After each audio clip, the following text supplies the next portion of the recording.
मित्रों नमस्कार। हम उम्मीद करते हैं कि आप स्वस्थ होंगे, कुशल होंगे, प्रसन्न होंगे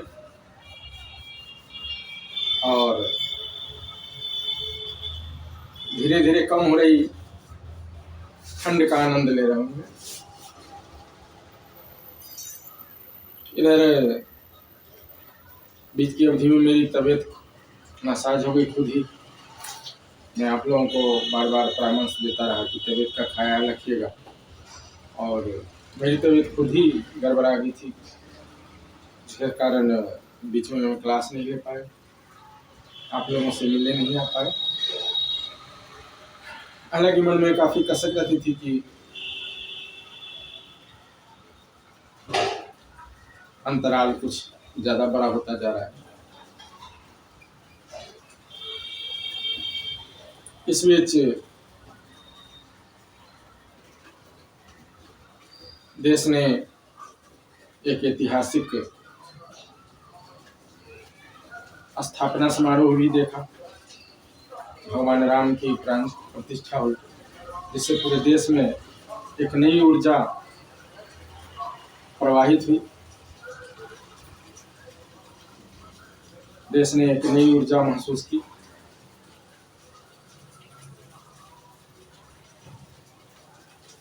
आज कक्षा शुरू करने से पहले मैं आप लोगों से कुछ बातें करना चाहूँगा तैयारी के संबंध में। मैं देख रहा हूँ कि बहुत सारे बच्चे जो विभिन्न प्रतियोगिता परीक्षाओं की तैयारी करते हैं, इन प्रतियोगिता परीक्षाओं को ही सब कुछ मान लेते हैं। जैसे कि अगर इसमें पास नहीं हुए तो आगे जीवन का कोई मतलब ही नहीं। ये तो सही है कि पूरी निष्ठा से तैयारी करनी चाहिए, जुनून होना चाहिए पढ़ाई के प्रति, प्रतियोगिता परीक्षाओं के प्रति, लेकिन इतना भी ज़्यादा नहीं होना चाहिए कि आप ये सोचने लगे कि अगर मैं उत्तीर्ण न हुआ तो जिंदगी बेकार है। और बहुत सारे बच्चे, विशेषकर कोटा जो राजस्थान में है, वहाँ से ऐसी खबरें आती रहती है कि आत्महत्या कर लेते हैं। कृपया ऐसा न सोचें। जीवन में एक रास्ता बंद होता है तो 10 खुलते हैं, और अभी का जो युग है, वर्तमान जो युग है, तो आइडियाज का युग है। आपके पास अगर आइडिया है तो आप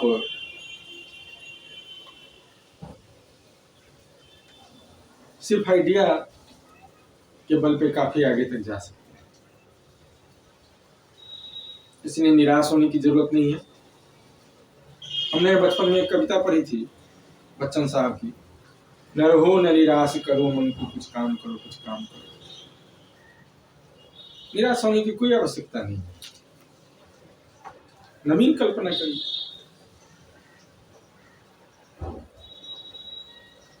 एक राह रुक गई, 2 और मिल गई, फिर से प्रयास करिए, रीस्टार्ट करिए जीरो से। मान लिया आप आईएएस का एग्जाम दे रहे हैं, अभी पीएससी का, पीटी मेंस से होते हुए आप इंटरव्यू तक पहुंचे और फिर भी आप उत्तीर्ण नहीं हुए, फिर से रीस्टार्ट करिए जीरो से। फिर से पीटी दीजिए, मेंस दीजिए, फिर से कोशिश करिए। और अगर फिर भी ना हो, चांस खत्म हो जाए, जो भी अवसर मिलते हैं या उम्र सीमा क्रॉस कर जाए, तो भी निराश होने की कोई आवश्यकता नहीं है। जो उम्र, जिस आयु वर्ग में आप हैं, उस आयु वर्ग में जो सरकारी नौकरियां बचती हैं उनमें प्रयास करिए। और अगर फिर भी ना हो, तभी बहुत सारे विकल्प हैं। आप पत्रकारिता कर सकते हैं, पायलट कर सकते हैं, औषधि के क्षेत्र में जा सकते हैं, बहुत सारे विकल्प हैं।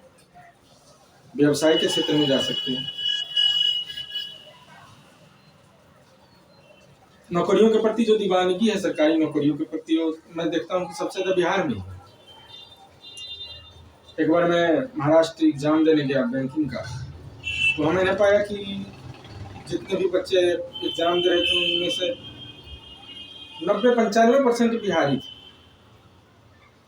वहाँ के लोकल थी, उनको नौकरी नहीं चाहिए, उनके पास अन्य विकल्प है। इसलिए उदास होने की कोई आवश्यकता नहीं है, बहुत सारे विकल्प हैं, नए विकल्पों को आजमाया जाए। आज बजट भी आ रहा है, तो जो प्रतियोगिता परीक्षाएं होती हैं उनमें बजट से भी काफी सारे सवाल आते हैं। तो आप लोगों को आज 11 बजे से वित्त मंत्री जी का बजट भाषण भी सुनना चाहिए और उनमें से महत्वपूर्ण बिंदुओं को नोट करना चाहिए।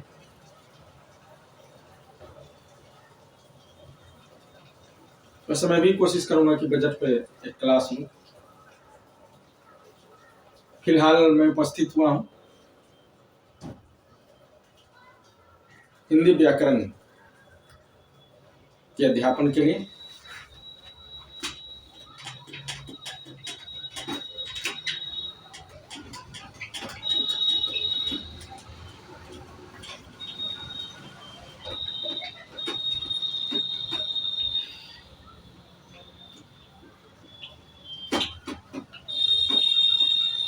आज हम बात करेंगे संज्ञा की।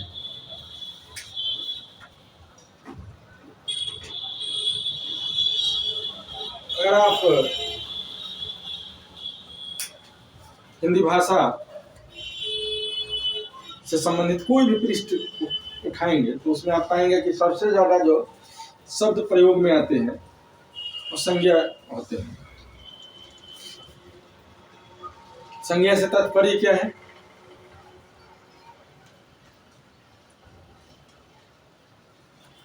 चेतनता को भी संज्ञा कहते हैं।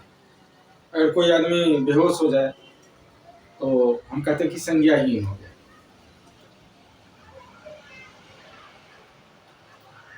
संज्ञा कहते हैं नाम को, साधारण बोलचाल की भाषा में किसी भी नाम को हम संज्ञा कहते हैं। जाति, द्रव्य, गुण, भाव, व्यक्ति, समूह इत्यादि के नाम को, जिनसे इत्यादि का बोध हो, संज्ञा कहते हैं।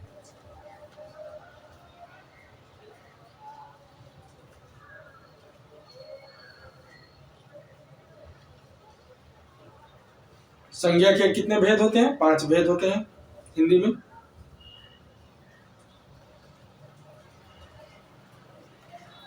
सबसे पहले आता है जातिवाचक।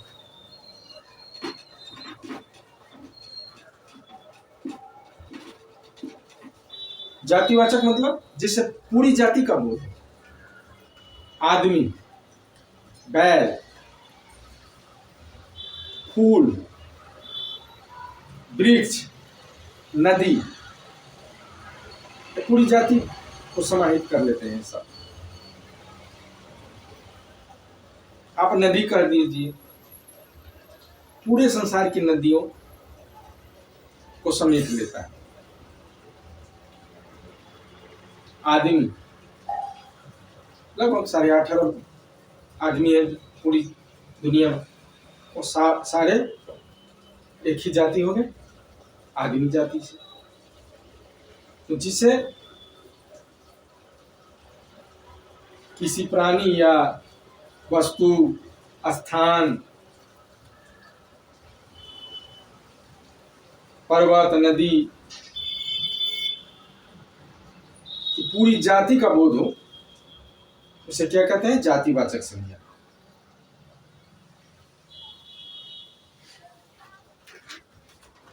अब बारी आती है व्यक्तिवाचक संज्ञा। जातिवाचक संज्ञा को अंग्रेजी में क्या बोलते हैं? Common noun.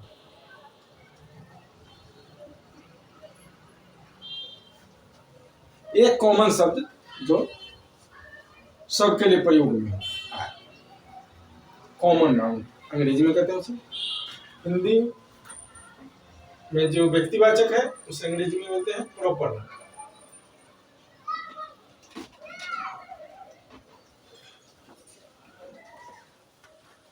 किसी विशेष व्यक्ति, स्थान, वस्तु इत्यादि का जिससे बोध हो उसे व्यक्तिवाचक संज्ञा कहते हैं। जैसे मैंने जैसा कहा कि 8.5 अरब जनसंख्या है दुनिया की, लेकिन मुझे कक्षा के किसी खास व्यक्ति से बात करनी है, किसी खास छात्र से बात करनी है, तो हम क्या कहेंगे? छात्रों इधर मेरे पास आ जाओ। अगर उसे बुलाना है तो नाम लेकर पुकारना पड़ेगा। फिर उस छात्र का क्या नाम है, राम, श्याम वगैरह कुछ भी हो सकता है उसका। इसी तरह अगर हम कहते हैं कि राजधानी, पूरी दुनिया में तो बहुत सारे राज्य हैं, देश हैं, उनकी राजधानियों का बोध होता है इससे। अगर मैं कहूँ कि मुझे राजधानी जाना, कोई पूछे कहाँ जा रहे हो, तो राजधानी जाना। कहाँ की राजधानी भाई? कौन सी राजधानी? बताना पड़ेगा। फिर जयपुर जा रहा हूँ, दिल्ली जा रहा हूँ, पटना जा रहा हूँ।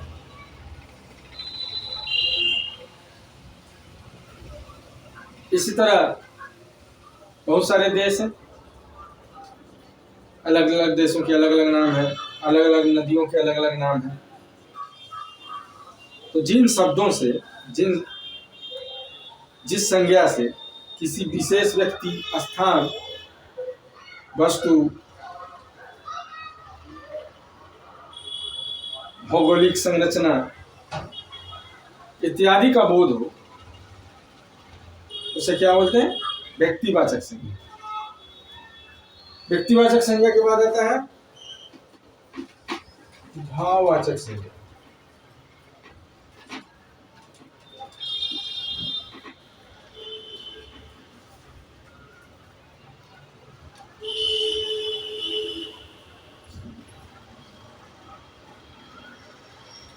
ऐसी संज्ञा जिससे गुण, दोष, भाव, उम्र, अवस्था इत्यादि का बोध हो।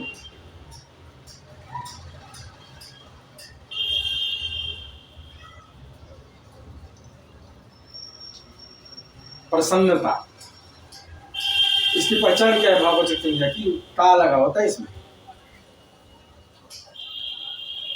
प्रसन्नता, उदासी, खुशी, बुढ़ापा, बचपन, सुंदरता, रूपता, मजबूती, कमजोरी, ये सब जो शब्द हैं, गुण, दोष, भाव, उम्र या अवस्था का बोध कराते हैं। तो जो संज्ञा गुण, दोष, भाव, उम्र और अवस्था का बोध कराता हो उसे क्या बोलते हैं? भाववाचक संज्ञा।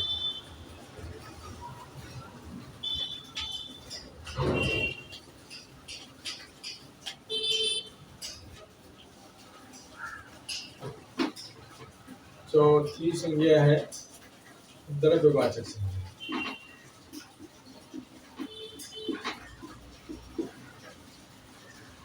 द्रव्य से क्या तात्पर्य है? द्रव्य से तात्पर्य है दैनिक दिनानुदिन में, दैनिक जिंदगी में हमारा बहुत सारे ऐसी वस्तुओं से पाला पड़ता है जिसे हम गिन नहीं सकते, नाप सकते हैं, तोल सकते हैं, जिनका लेन देन या उपयोग हम गिनकर नहीं करते। अगर आपको चावल की आवश्यकता हो, आप खरीदने जाएंगे तो आप ये नहीं कहेंगे कि 5000 चावल दे दो, आप कहेंगे 5 किलो चावल दे दो, 2 किलो चावल दे दो। इस तरह पानी को आप गिन नहीं सकते, लीटर में नापना पड़ता है उसे। लोहा को आप नहीं गिन सकते, तोलना पड़ेगा उसे।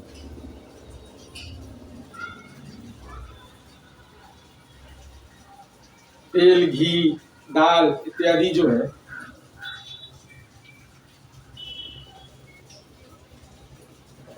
ये द्रव्य कहलाते हैं।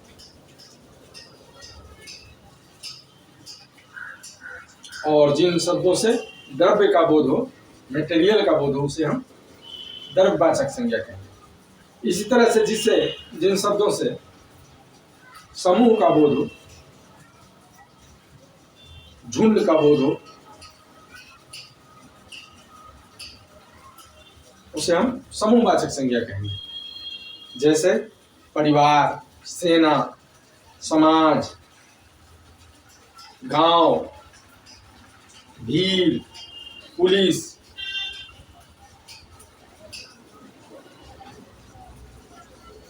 इत्यादि जो शब्द हैं वो समूह का बोध कराते हैं।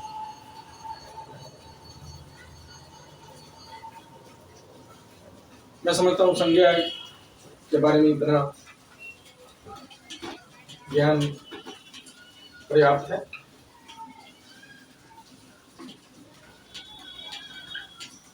कुछ तो आप लोगों को पहले से भी पता है।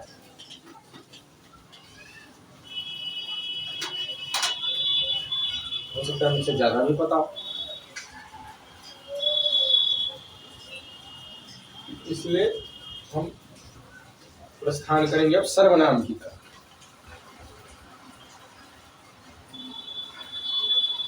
सर्वनाम क्या होता है? तो सारे नामों के बदले में आता है। सर्व जोड़ नाम,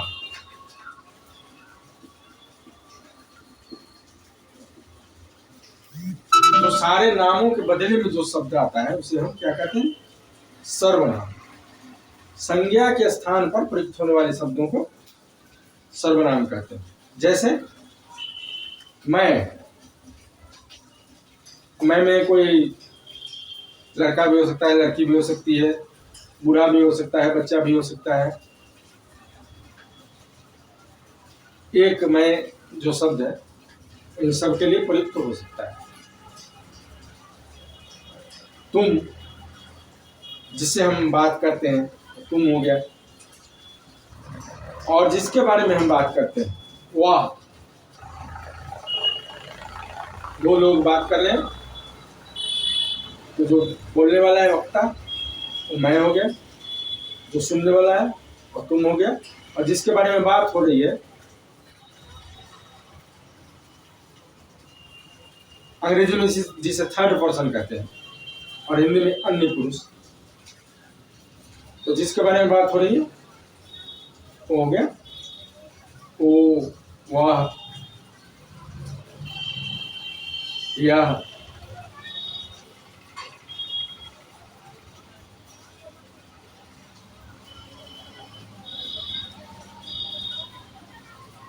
सर्वनाम हिंदी में मूल रूप से 11 सर्वनाम होते हैं। मैं, तू, आप, यह, वह, जो, सो, कौन,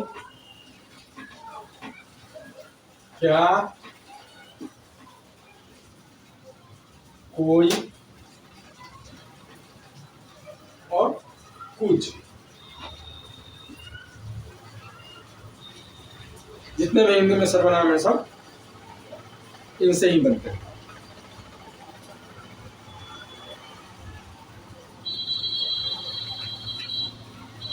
प्रयोग की दृष्टि से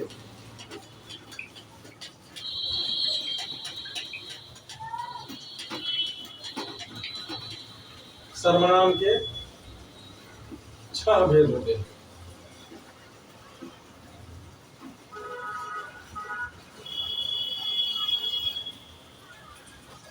पहला पुरुषवाचक सर्वनाम।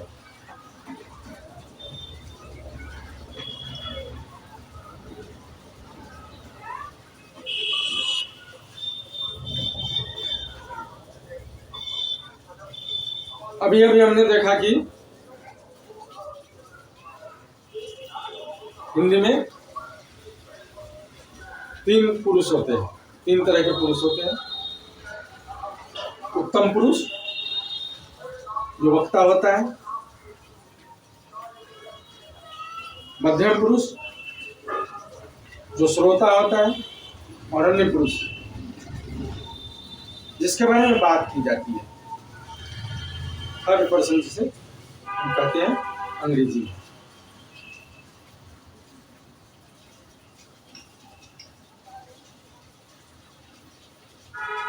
इन तीनों के बदले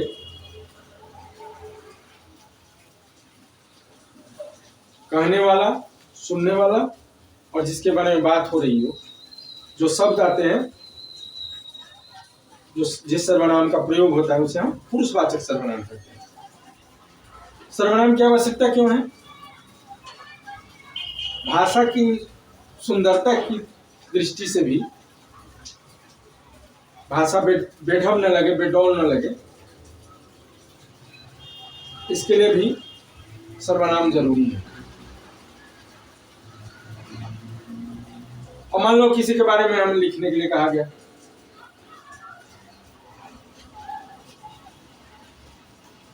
भारत के प्रधानमंत्री के बारे में ही हमें लिखना है,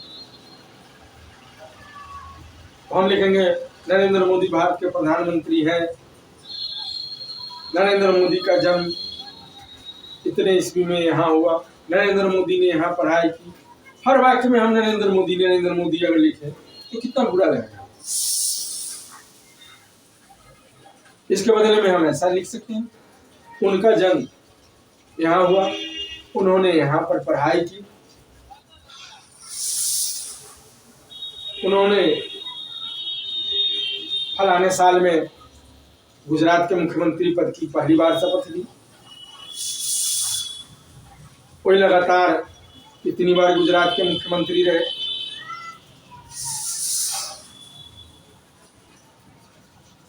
फिर भारतीय जनता पार्टी ने उन्हें इतने ईस्वी में प्रधानमंत्री का उम्मीदवार बनाया। तो भाषा कितनी सुंदर देखने में, सुनने में लगती है। बार बार एक ही नाम रिपीट किए जा रहे हैं, इससे पुनरुक्ति दोष भी होता है, और उस दोष को समाप्त करने में सर्वनाम की बहुत बड़ी भूमिका होती है। दूसरे प्रकार का जो सर्वनाम है वह निजवाचक सर्वनाम।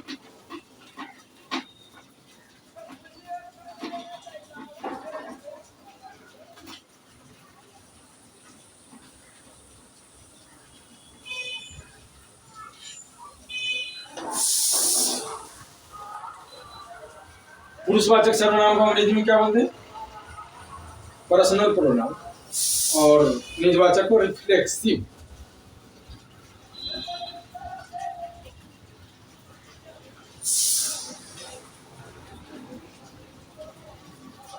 है तो यह भी उत्तम पुरुष से ही संबंधित, लेकिन इसमें जोर पड़ता है। अंग्रेजी में इसलिए इसे रिफ्लेक्सिव कहते हैं। निजता का बोध होता है। निजवाचक सर्वनाम दो तरह की बातें होंगी, एक तो निजता का बोध होता है और एक जोड़ पड़ता है इसमें।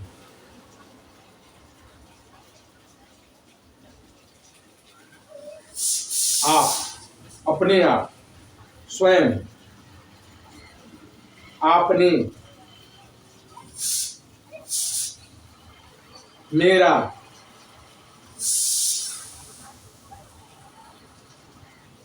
इनसे निजता का बोध होता है।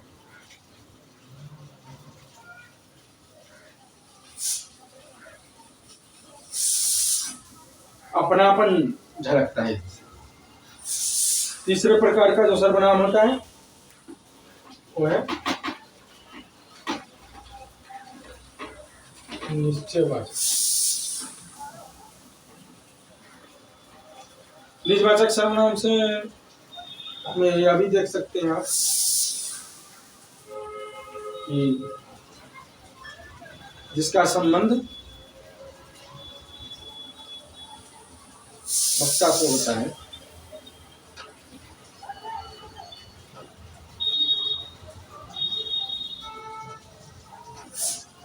जब वक्ता से किसी वस्तु का, किसी घटना का संबंध होता है तब निजवाचक सर्वनाम का प्रयोग होता है। निश्चयवाचक सर्वनाम,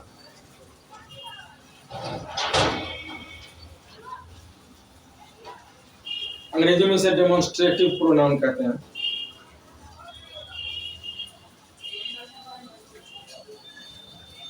यह, वह, इसने, उसने। अब अगर किसी के बारे में हम कह रहे हैं कि ये वहां पर था, ये कल मेरे साथ था, वह मेरे साथ था, इसने ऐसा किया है, उसने ऐसा किया है, तो यहाँ पे एक निश्चितता का बोध होता है कि इसने किया है, इसने मारा, इसने ये अपराध किया, या इसने ये भलाई का काम किया।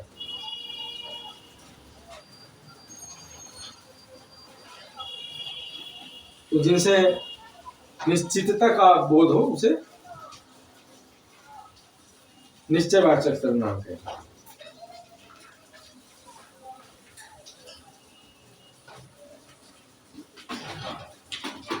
सर्वनाम का चौथा भेद है अनिश्चयवाचक सर्वनाम।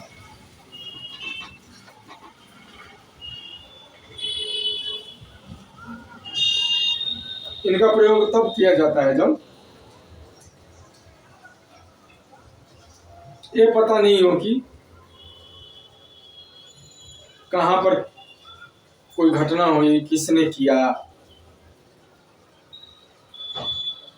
जैसे कोई कुछ, किसी ने, कहीं, कहीं पे। इस सर्वनाम में हम पाते हैं कि निश्चितता नहीं है, इसमें अनिश्चितता का बोध होता है, इसमें अनिश्चय झलकता है इसमें।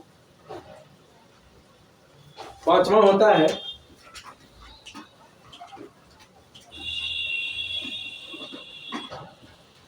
संबंधवाचक।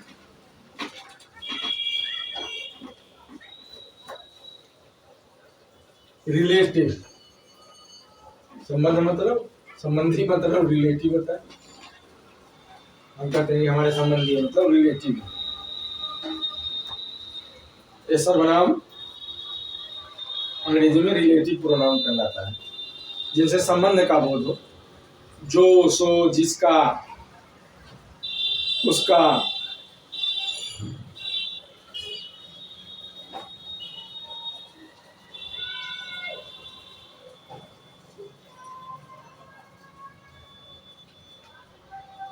उसकी,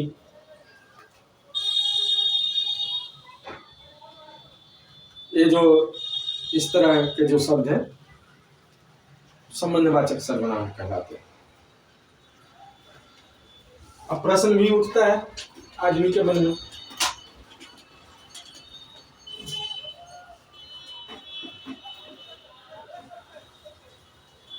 तो एक प्रश्नवाचक सर्वनाम होता है।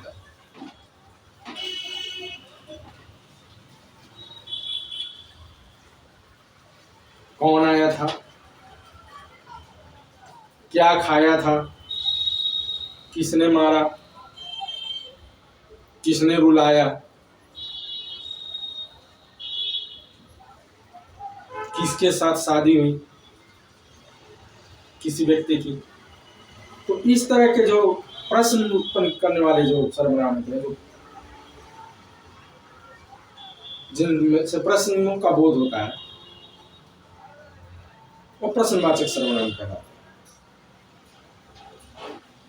जिस तरह से संस्कृत में रामौ, रामौ, रामा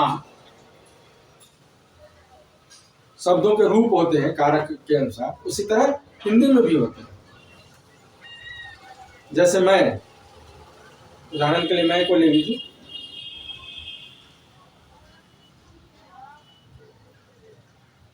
तो अगर कर्ता कारक में मैं का प्रयोग हो रहा है एक वचन में, तो हम कहेंगे मैं, मैंने।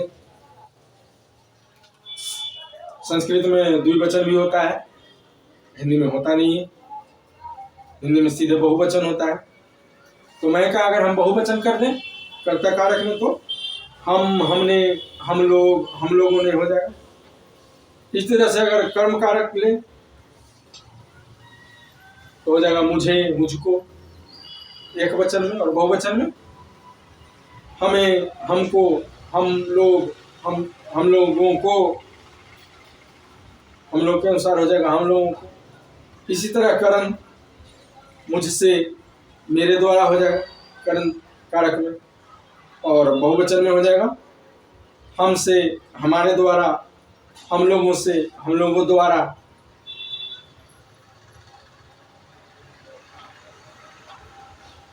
इसी तरह संप्रदान में मुझे, मुझको, मेरे लिए।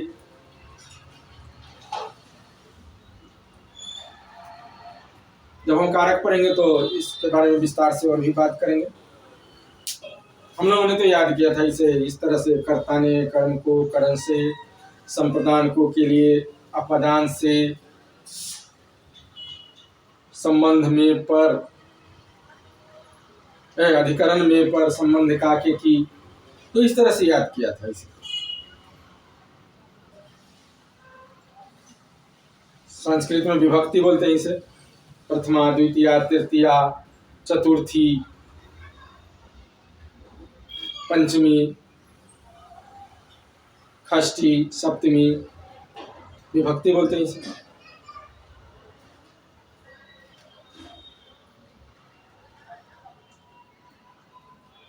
इसके बारे में बाद में बात की जाएगी।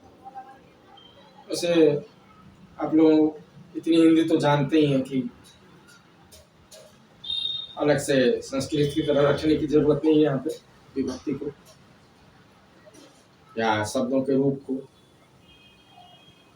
जैसा कि मैंने कहा कि राम, रामो, रामा, इस तरह से रखने की आवश्यकता नहीं है।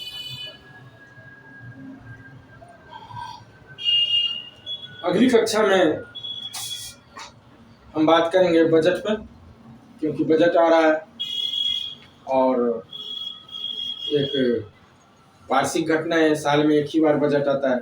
हालांकि इस साल तो 2 बार आएगा, अभी अंतरिम बजट आएगा और पूर्ण बजट फिर लोकसभा चुनावों के बाद जब नई सरकार का गठन हो जाएगा तब आएगा। ऐसा रिवाज रहा है, परंपरा रही है। जिस वर्ष चुनाव होता है उस वर्ष 2 बार बजट आता है। तो आशा करता हूँ कि आप लोग भी आज अंतरिम बजट पर अपनी नजर बनाए रखेंगे।